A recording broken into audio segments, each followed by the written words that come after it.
শেখ মুজিবুর রহমান তিনি দাঁড়িয়ে বললেন, তোরা সবাই বাঙালি হয়ে যা। এই হলো সংঘাতের উৎস মূল। জরুরি অবস্থা প্রধান উপদেষ্টা বা প্রধানমন্ত্রীর লিখিত পরামর্শ ছাড়া তিনি জরুরি অবস্থা জারি করতে পারেন না। পাহাড়কে নিয়ে তো অনেক দিন আগে থেকেই চক্রান্তটা শুরু হয়েছে এবং এই পাহাড় অশান্তি হওয়ার পেছনে প্রথম যে কাজটি করেছিল যে তোরা সবাই বাঙালি হয়ে যা, যে আপনার সন্তু লারমার আপন বড় ভাই মানবেন্দ্র নারায়ণ লারমা তিনি আমাদের সাংবিধানিক কাউন্সিলের বা গণপরিষদের সংবিধান প্রণয়ন বিতর্কে অংশগ্রহণ করতে গিয়ে মানবেন্দ্র নারায়ণ লারমা বলেন যে আমরা চাকমা, আমরা মারমা, আমরা অন্যান্য জাতি গোষ্ঠী নৃগোষ্ঠী আমরা বাংলাদেশকে মানি, আমরা বাংলাদেশের সপক্ষে যুদ্ধ করেছে, আমরা বাংলাদেশের সমস্ত আয় উন্নতি, আমরা বাংলাদেশের ভালো চাই, এতে কোনো সন্দেহ নাই। কিন্তু আমরা বাঙালি নই, আমাদের আলাদা সংস্কৃতি, পোশাক, ভাষা সব আছে। তো আমাদেরকে এই সংবিধানে আমাদেরকে ইনক্লুড করুন।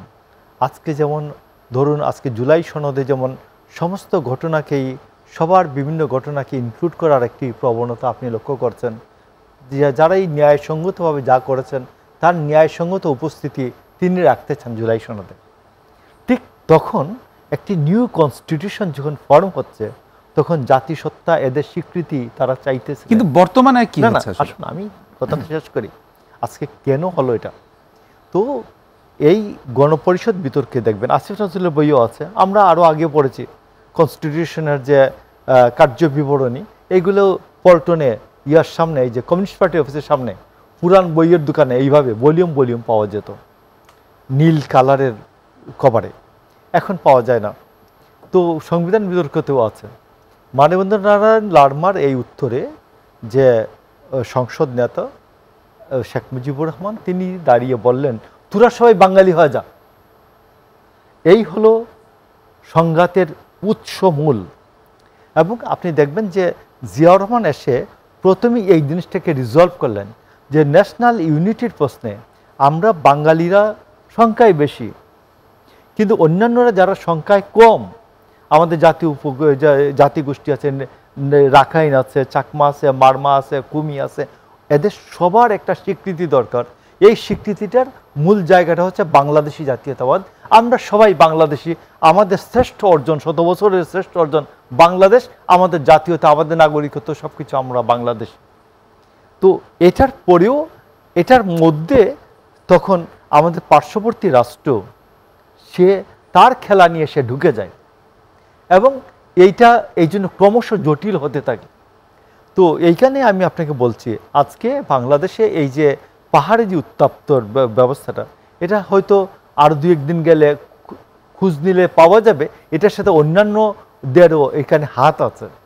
তো এই জন্য আমি বলছি যে আমাদের জাতীয় ঐক্যের প্রশ্নে আমি মনে করি এটা যে ঘটনাটি ঘটেছে, যে একজন কিশোরীকে ধর্ষণের ঘটনাটি, এটা খতিয়ে দেখা দরকার কারা এটার সাথে। কিন্তু আসলে 3 জনের প্রাণহানি, অনেকে আহত হয়েছেন, আসলে কি ঘটনা আসলে এর পেছনে থাকতে পারে আপনি কি মনে করেন?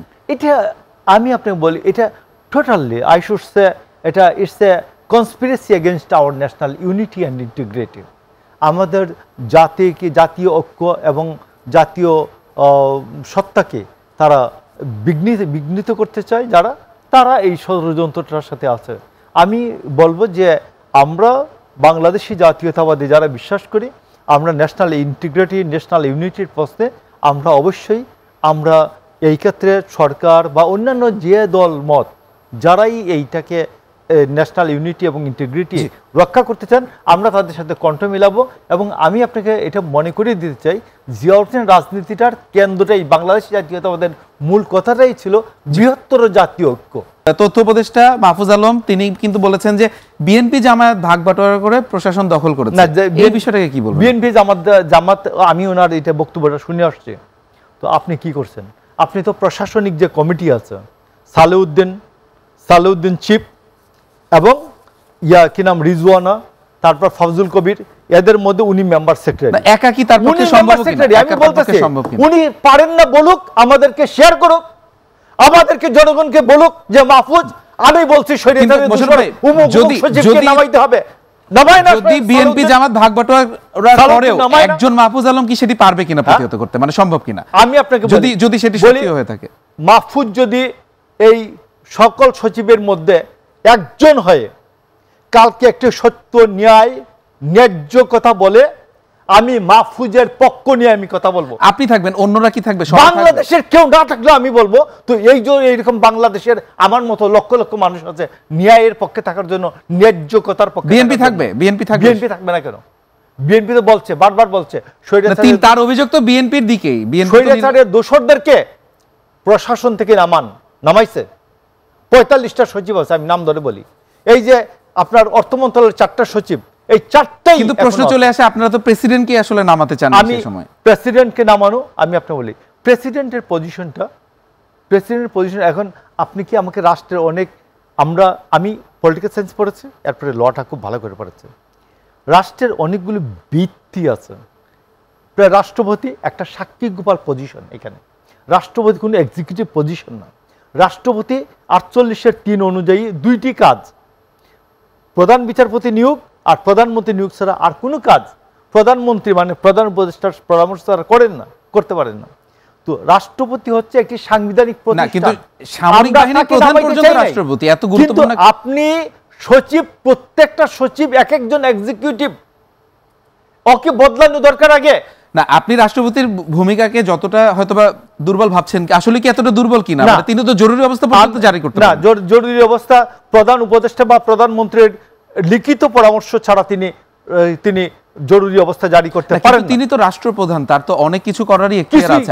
আপনি আমাকে বলেন এমন একটা কাজ বলেন যে 106 এর কথাটাই যদি বলি, অন্তর্বর্তী সরকার 106 রাষ্ট্রপতি উনার আবেদনের পরিপ্রেক্ষিতে ছিলেন না। এখন আপনি বলবেন কি প্রধানমন্ত্রী শেখ হাসিনাকে, সাবেক প্রধানমন্ত্রী হাসিনাকে গিয়া দিল্লি গিয়া হাসিনার লিখিত পরামর্শ এনে রাষ্ট্রপতি 106 পরামর্শ চাইবেন? এটা পরিস্থিতি অ্যালাউ করে না। আমার জনগণের অভিপ্রায় ছিল, বাংলাদেশের জনগণের অভিপ্রায় ছিল যে শেখ হাসিনার পরিবর্তে আরেকটি সরকার। রাষ্ট্রপতি জনগণের অভিপ্রায় মোতাবেক 106 সুপ্রিম কোর্টের এফিলিয়েট ডিভিশনের কাছে পরামর্শ চেয়েছেন এবং পরামর্শ হয়েছে একটি নতুন সরকার গঠন করবে। আসবে মোশাররফ ভাই, that was the base of our legitimacy. ধন্যবাদ। আসবো।